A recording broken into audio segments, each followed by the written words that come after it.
तुमच्याकडे ही डिऱ्यांची भाजी बनवतात का? नसतील बनवत तर एकदा नक्की करून बघा.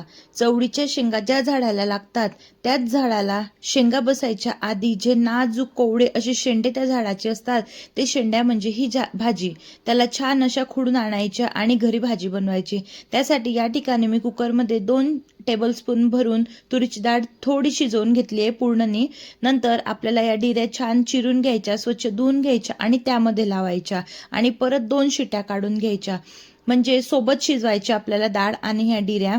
नंतर आपल्याला चटणी भाजून घ्यायची आहे. त्यासाठी या ठिकाणी शेंगदाणे आणि मिरच्या तुम्हाला जेवढं लागेल त्या क्वांटिटीमध्ये तुम्ही घेऊ शकता. आपल्याला छान भाजून थंड करून मिक्सरला लसूण आणि कोथिंबीर घालून हे मिश्रण छानपैकी वाटून घ्यायचं आहे. थोडा कढीपत्तासुद्धा घालायचा, चव छान येते. ही भाजी सीझनवरती मिळते, त्याने हेल्दीचा तर विषयच नाही, चवीला अप्रतिम लागते. चटणीचं मिक्सरला वाटून घेतल्यानंतर कढईमध्ये तेल तापायला ठेवायचं. त्यात जिरं, मोहरी, लसूण आणि मिक्सरला वाटून घेतलेलं वाटण घालून आपल्याला परतून घ्यायचं. थोडा गरम मसाला आणि हळद घालून आपल्याला छानपैकी आता मसाला शिजवून घ्यायचा आहे.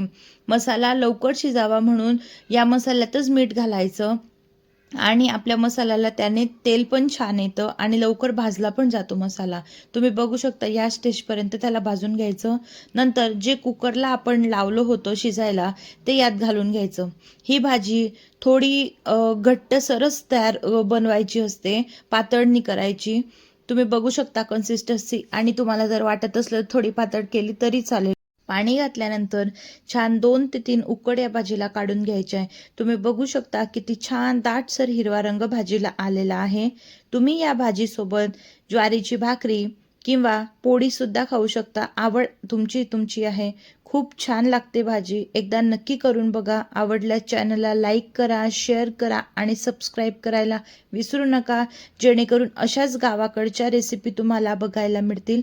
भेटूया परत अशाच नवीन रेसिपीसोबत. तोपर्यंत बाय.